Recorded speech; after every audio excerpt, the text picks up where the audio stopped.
De janeiro até junho deste ano, 9.797 trotes telefônicos foram feitos para o SAMU. Por dia, são 900 ligações no serviço do 192 e o trote, além de ocupar a linha que opera na cidade com apenas 3 telefonistas, também pode induzir ao erro do atendimento. E para a gente ter uma ideia desse problema, o número desse primeiro semestre já é maior que todo o número de trotes do ano passado, que o registro total foi de 9.163 trotes. A gente abre o programa, então, em pauta de hoje com este alerta desta brincadeira que não tem graça nenhuma e pode mexer com o seu bolso, já que tramita aqui no Legislativo 2 projetos de lei que punem com multa quem liga passando trote tanto para o SAMU, que a gente deu os dados, quanto para a Guarda Municipal. O autor dessa proposta é o vereador Luiz Henrique Cirilo, que é o nosso convidado de hoje. Seja muito bem-vindo, vereador. Eu que agradeço, é um prazer estar aqui com você. Bom, vereador, vamos começar então com esses 2 projetos de lei que a gente falou dos trotes. A gente deu alguns dados aí, né? Mas a proposta prevê de que forma vai ser feita a identificação dessa pessoa que liga passando o trote? Bom, inicialmente eu quero agradecer a você por fazer essa chamada de uma maneira muito incisiva, que é uma brincadeira realmente de mau gosto. Infelizmente, com o SAMU e com a Guarda Municipal, nós temos dados, informações, números, uma estatística alarmante no sentido negativo, né? Onde pessoas, ou por brincadeira, ou por recreação, ou por malvadeza, fazem esse tipo de conduta. E nós temos que punir, nós temos que procurar desestimular, coibir a prática desses atos. O objetivo, o projeto é constitucional, um projeto legal, cabe ao município de Campinas discutir a proteção desses entes prestadores de serviços públicos e cabe à Câmara Municipal apresentar projetos dessa natureza. O projeto, sob o ponto de vista da legalidade, ele não padece de nenhum vício e sob o aspecto meritório, eu acho que todos aqueles que já tomaram conhecimento deste projeto na Câmara estão me apoiando, estão dando uma sinalização que nós precisamos realmente coibir esse tipo de conduta. Na verdade, o projeto é muito simples.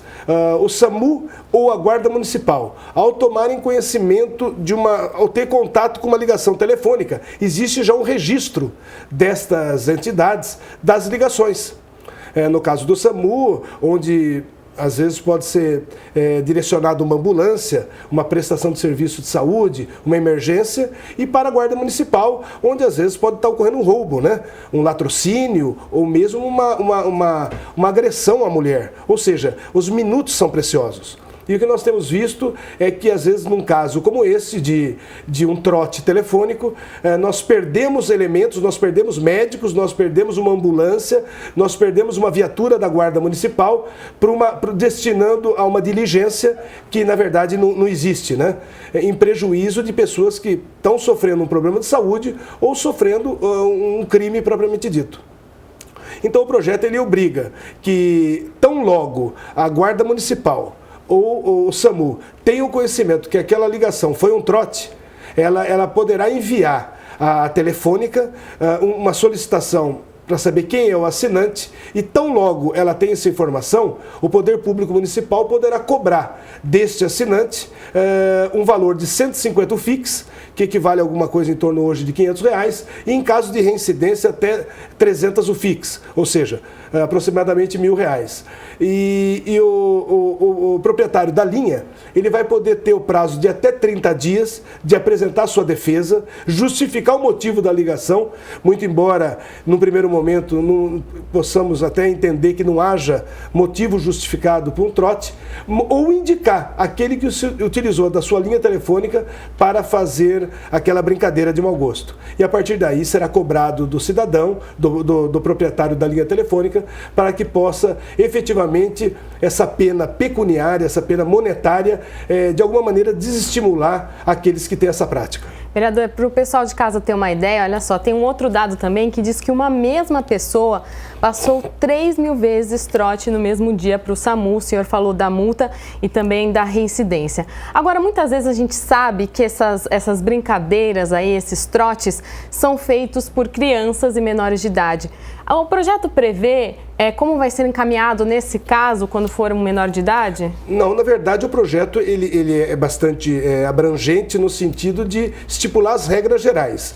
Evidentemente que determinadas diligências posteriores nós vamos atender ao Código Civil, ao Código Penal, ou seja, o menor, quem responde pelo menor é seus pais ou seus responsáveis. E na medida em que há essa responsabilidade já prevista no Código Penal e no Código Civil, no que se refere a multa pecuniária de valores, o Código Civil já recepciona que os seus pais ou responsáveis responderão pelos atos do menor. Lembrando que são dois projetos diferentes, né? Um trata da Guarda Municipal e outro do SAMU. As duas propostas tramitam desde 31 de maio. Como que anda a tramitação desses dois projetos aqui na Câmara? Olha, eu procurei não acelerar.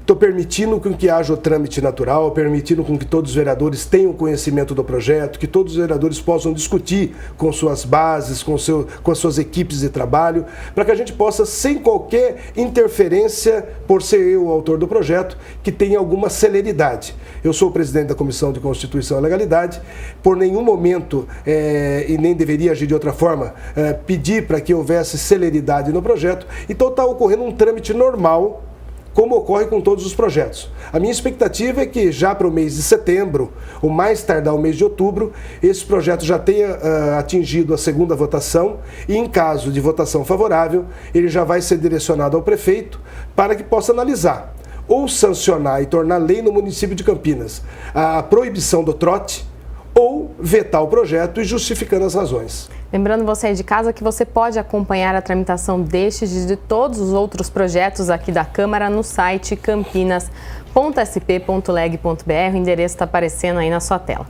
Agora vamos sair dessa área social para falar de um outro projeto já na área de saúde. É um projeto de autoria do senhor que obriga os pais ou responsáveis por crianças em idade de vacinação a apresentarem lá no ato da matrícula escolar a carteira de saúde com o registro das aplicações das vacinas obrigatórias. Este projeto obriga aí tanto as escolas públicas, né, quanto as escolas privadas. Qual que é o objetivo desta proposta, vereador? Bom, o objetivo é tentar, de alguma maneira, contribuir com o município, fazer com que o Poder Legislativo, o Poder Executivo, sancionando o projeto, contribua com a saúde pública, em especial com a saúde pública do menor. Porque nós temos muitos casos aí que a criança, às vezes, em razão de um descuido, às vezes ela acaba tendo algumas doenças que poderiam ser evitadas com o controle da vacinação. A vacinação, nós temos algumas vacinas que são obrigatórias, algumas vacinas que são periódicas, algumas sazonais em razão de alguns períodos e não pode haver esquecimento. Mas às vezes, ou por negligência, ou por esquecimento daquele afetuoso pai, às vezes pode esquecer. Então nós temos que pensar o seguinte, o poder público tem que contribuir no caso dessa falha paterna, materna dos próprios pais. E por ocasião da matrícula, o diretor da escola, por ocasião da matrícula daquele menor que está em fase de vacinação, ele obriga que haja a apresentação da caderneta de vacinação. Isso é fundamental. Havendo a ausência de algumas vacinas, o próprio diretor de escola, o próprio agente de ensino, poderá orientar os pais a providenciar aquela vacina. E dando um prazo para que o pai possa restabelecer aquela situação normal de vacinação. Em caso de demora ou em caso de uma inércia dos pais, o que o diretor da escola vai fazer é fazer a matrícula daquele aluno, ele não vai ficar prejudicado no ano letivo, mas ele encaminha ao conselho tutelar informando que aquela criança não tem determinadas vacinas, não tomou determinadas vacinas, para que o conselho tutelar assuma a responsabilidade e se dirija àquela família e tome as providências cabíveis, inicialmente, acredito, no sentido de orientá-los, posteriormente no sentido de tomar providências para aquela criança não ter o prejuízo da falta de vacinação. Bom, vereador, existem alguns pais que tentam adotar um estilo de tratamento alternativo e que muitas vezes não aplicam as vacinas, pelo menos as que não são obrigatórias. Como é que podem ficar esses casos? Os pais vão ter que justificar para a escola? Muito bem lembrado. Você foi muito até feliz na colocação e permite com que a gente possa analisar essa matéria sobre o ângulo que você fala.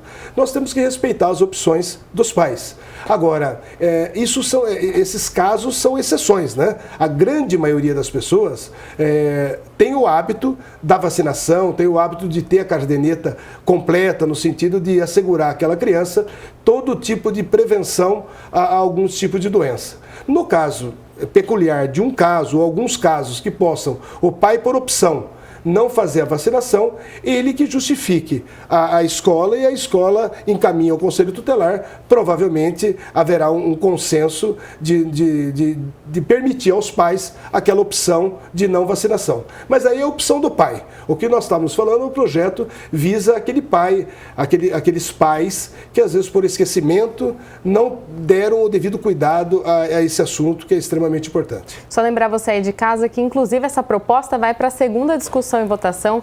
Ela foi aprovada na primeira votação na reunião ordinária de número 23, com 23 votos favoráveis e também um voto foi aí contrário. Vereador, agora vamos falar um pouco da Comissão de Constituição e Legalidade. Neste biênio, o senhor assumiu a presidência dessa comissão, que basicamente é onde passam todos os projetos aqui da Câmara, com exceção aí os projetos de honraria, que não passam pela Comissão de Constituição e Legalidade. Nós já estamos no segundo semestre e temos algumas questões importantes que vão vir aqui para a Câmara, como o plano diretor. Como a Comissão de Constituição e Legalidade vai trabalhar este plano diretor? Bom, nós temos que trabalhar da mesma maneira com que nós trabalhamos todos os projetos. O plano diretor é um plano extremamente importante, é um projeto importantíssimo para os próximos 10 anos da nossa cidade, mas ele não pode ser destacado com um trabalho diferenciado. A comissão ela exerce um papel uniforme, onde qualquer projeto tem que ter uma análise rigorosa dos seus membros. Nós temos à nossa disposição uma estrutura jurídica eficiente e que nos presta um serviço, fazendo com que nós possamos efetivamente trabalhar para o município de uma maneira com que apresentemos projetos constitucionais, legais. Tanto é verdade que esse ano não teve nenhum veto. Todos os projetos que nós analisamos e entendíamos inconstitucionais, nós já barramos na própria comissão.